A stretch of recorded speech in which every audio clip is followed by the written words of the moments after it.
Bismillahirrahmanirrahim. Assalamualaikum warahmatullahi wabarakatuh.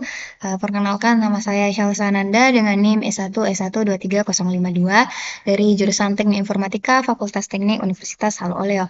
Pada video kali ini saya akan mempresentasikan penelitian saya yang berjudul Studi Regresi Sederhana, Pengaruh Jarak Tempuh ke Kampus Terhadap Prestasi Akademik Mahasiswa Teknik Informatika Angkatan 2023. Adapun tujuan dari penelitian ini yaitu untuk menganalisis pengaruh jarak tempuh ke kampus terhadap prestasi akademik mahasiswa Teknik Informatika Angkatan 2023. Dalam konteks pendidikan tinggi, aksesibilitas menjadi salah satu faktor penting yang dapat mempengaruhi kerja akademik.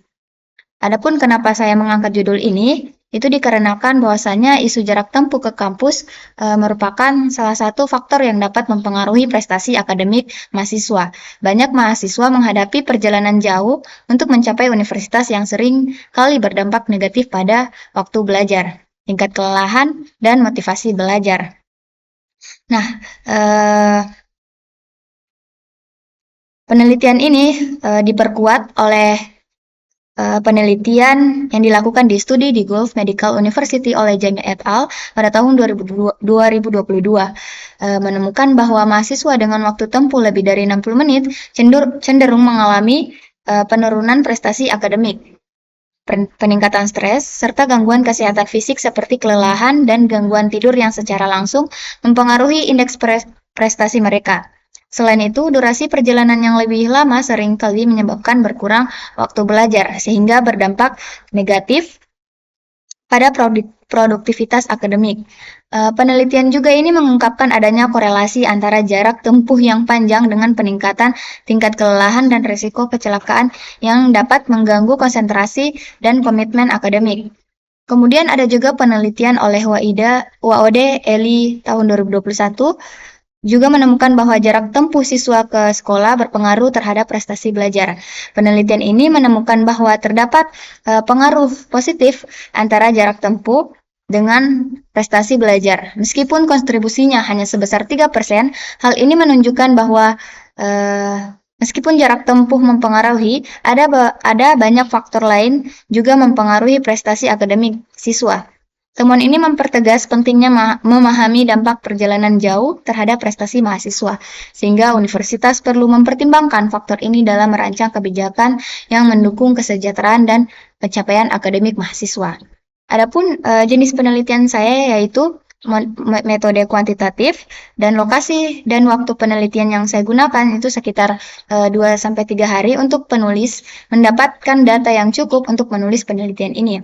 Adapun variabel penelitian saya itu ada dua, yaitu variabel X dan Y, yang dimana variabel X adalah independen, yaitu jarak tempuh, sedangkan variabel Y merupakan dependen, yaitu indeks prestasi. Adapun populasi dan penelitian saya menggunakan seluruh mahasiswa Teknik Informatika angkatan 2023 yang aktif di Universitas Halu Oleo, yaitu terdapat 70 mahasiswa. Nah, dengan menggunakan rumus Slovin, di sini dengan margin of error-nya itu sekitar 5,98%, maka di sini saya mendapatkan ukuran sampelnya yaitu 56 mahasiswa. Adapun teknik pengumpulan data saya menggunakan kuesioner yang saya bagikan terhadap mahasiswa Teknik Informatika angkatan 2023 yang aktif di Universitas Halu Oleo. Adapun teknik analisis di penelitian saya menggunakan regresi sederhana dengan rumus Y sama dengan beta 0 tambah beta 1 dikali X tambah E. Nah, kemudian masuk ke hasil dan pembahasan. Untuk pemecahan masalah menggunakan perhitungan manual, saya menggunakan regresi linear seperti saya sebutkan sebelumnya. Nah, untuk mencari intercept dan koefisien regresinya, saya menggunakan rumus Y-topi sama dengan B0 ditambah B1 dikali X, di mana di B0 itu sama dengan Y rata-rata dikurang B1 dikali dengan X rata-rata. Sedangkan B1-nya sama dengan sigma X dikurang X rata-rata dikali Y dikurang Y rata-rata diper sigma X dikurang X rata-rata dipangkat 2. Nah, sehingga di sini saya langsung menampilkan hasilnya, yaitu untuk jarak tempuh, yaitu variabel X-nya bertotal 273,75, sedangkan untuk nilai IP-nya yaitu variabel Y-nya yaitu 201,49 dengan rata-rata 4,8839286, sedangkan Y-nya yaitu 3,5980357114. Nah, adapun untuk mendapatkan estimasi regresinya, di sini saya juga melakukan beberapa perhitungan, yaitu pertama, X dikurang X rata-rata, yang kedua Y kurang Y rata-rata, yang ketiga X kurang X rata-rata dikali Y kurang Y rata-rata, yang terakhir yaitu X dikurang X rata-rata di pangkat 2. Sehingga di sini saya bisa mendapatkan B1-nya yaitu dengan cara saya membagi antara X kurang X rata-rata dikali Y kurang Y rata-rata dibagi dengan X kurang X rata-rata pangkat 2, sehingga hasilnya yaitu min 0,008889. Sedangkan B0-nya di sini saya mendapatkan dengan cara saya kurangkan antara Y rata-rata dikurang B1 dikali dengan X rata-rata, sehingga nilainya yaitu 3,64148. Sehingga estimasi regresinya yaitu Y topi sama dengan B0 tambah B1 kali X, yaitu 3,64148 dikurang 0,00889X. Kenapa di sini kurang? Karena di sini menunjukkan adanya negatif. Kemudian masuk sum of square, di mana sum of square ini digunakan untuk menilai seberapa baik sih model dalam memprediksi nilai Y, yaitu dengan rumus SST sama dengan sigma Y kurang Y rata-rata di pangkat 2. Di sini saya mendapatkan bahwasanya SST-nya itu 7,101.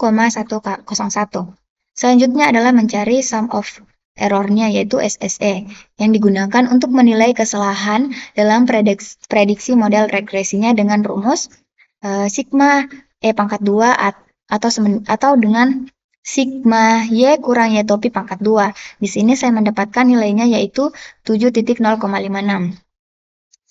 Selanjutnya, mencari sum of square regression yang digunakan untuk mengukur variasi dijelaskan dengan model dengan rumus SSR yaitu SST kurang SSE, yaitu saya dapatkan 0,045. Maka untuk jumlah SST-nya yaitu yang akurat itu 0,045 tambah 7506. Nah, di sini hasilnya 7,101 yang sesuai dengan SSR di sini. Maka ini dibilang valid. Kemudian masuk ke koefisien determinasi, di mana menentukan koefisien determinasi yang menjelaskan proporsi variasi total dalam variabel dependen Y yang dapat dijelaskan oleh variabel independen X dalam model R kuadrat sama dengan SSR di per SST total, yaitu 0,045 dibagi 7,101 sama dengan 0,006.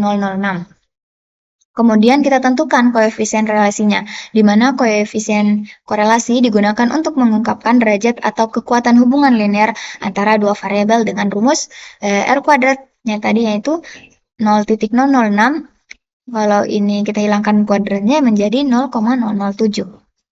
Dengan di sini nilai 0,006 itu kita akarkan. Nah, berdasarkan semua hasil di atas, hubungan jarak antara tempuh ke sekolah dan nilai IP mahasiswa sangat lemah, sebagaimana dibuktikan oleh nilai R pangkat 2 yang sangat kecil, yaitu 0,006, dan koefisien korelasi R-nya yaitu hampir mendekati 0, yaitu 0,077, sehingga model regresi yang diperoleh ini kurang efektif untuk memprediksi nilai IP berdasarkan jarak tempuh ke kampus. Meskipun penelitian sebelumnya seperti yang dilakukan oleh Jamil et al. 2022 dan OOD Eli tahun 2021 menunjukkan adanya pengaruh jarak tempuh terhadap prestasi akademik, kontribusi jarak tempuh sering kali relatif kecil seperti 3% dalam penelitiannya. Sehingga faktor lain lebih signifikan seperti metode belajar, kualitas pendidikan, dan lingkungan belajar perlu dipertimbangkan. Selanjutnya di sini saya juga telah melakukan perhitungan regresi menggunakan MS Excel. Di sini ada 3 tabelnya, bisa dilihat. Nah, adapun hasil dari tabel ini, bahwasanya penambahan satu jarak tempuh menunjukkan nilai IP sebesar 0,08, yaitu nilai korelasi multi R-nya sebesar 0,080. menunjukkan hubungan yang sangat lemah dan koefisien determinasi atau agents R-square-nya yaitu 0,0119, menunjukkan model tidak signifikan dalam menjelaskan variasi nilai IP-nya. Kemudian untuk hasil ANOVA-nya dengan FC dengan hitungan 0,3503 dan signifikan 0,0564 lebih besar dari 0,5 mengindikasikan tidak ada pengaruh signifikan antara jarak tempuh dan nilai IP. Sedangkan koefisien intercept-nya adalah 3,641 dan jarak tempuhnya yaitu min 0,0089 dengan p-value-nya yaitu 0,5564. Menunjukkan hubungan yang tidak signifikan secara statistik. Nah, temuan ini konsisten dengan beberapa penelitian sebelumnya, seperti penelitian ODLI tahun 2021 yang menemukan bahwa jarak tempuh hanya memberikan kontribusi sebesar 3% terhadap prestasi belajar siswa. Dan penelitian oleh Jami et al. Tahun 2022 yang mencatat bahwa durasi perjalanan yang panjang dapat mempengaruhi kinerja akademik, tetapi dampaknya seringkali diimbangi oleh faktor lain. Nah, penelitian ini menggarisbawahi bahwa meskipun jarak tempuh dapat menjadi salah satu faktor yang mempengaruhi prestasi akademik, kontribusinya sangat kecil dan seringkali tidak signifikan secara statistik. Oleh karena itu, untuk meningkatkan pemahaman tentang faktor-faktor yang mempengaruhi nilai IP, penting untuk mempertimbangkan variabel lain yang lebih relevan seperti metode belajar, kualitas pendidikan, dan motivasi internal mahasiswa.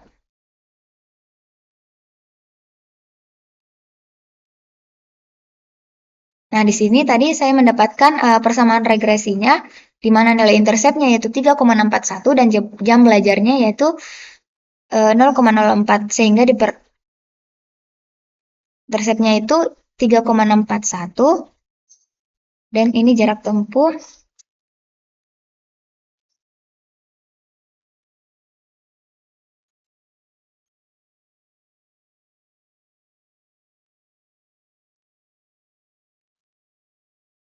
jarak tempuh X yaitu min 0,08 sehingga diperoleh persamaan regresinya yaitu Y topi sama dengan A plus BX yaitu 3,641 dikurang 0,08X.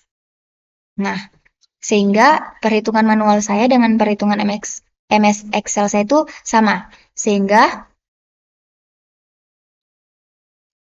hasilnya cukup mengejutkan karena setiap penambahan satu jarak tempuh menurunkan nilai IP siswa sebesar 0,01.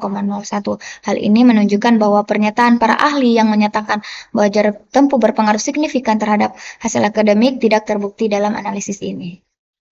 Faktor-faktor lain kemungkinan besar mempengaruhi sebuah nilai IP. Sehingga kesimpulan dari penelitiannya itu berdasarkan hasil analisis yang dilakukan, pengaruh jarak tempuh terhadap nilai IP mahasiswa tidak signifikan secara statistik. Nilai korelasi yang rendah dan koefisien determinasi negatif menunjukkan bahwa hanya sebagian kecil variasi nilai IP yang dapat dijelaskan oleh jarak tempuh, sementara sebagian besar mungkin dipengaruhi oleh faktor lain. Nah, adapun saran untuk penelitian berikutnya, sebaiknya melibatkan variabel lain seperti metode belajar, kualitas pengajaran, dan motivasi siswa untuk hasil yang lebih kompresif. Oke, baik. Mungkin itu saja yang bisa saya presentasikan dari judul penelitian saya. Saya akhiri dengan kata wabillahi taufiq walhidayah. Assalamualaikum warahmatullahi wabarakatuh.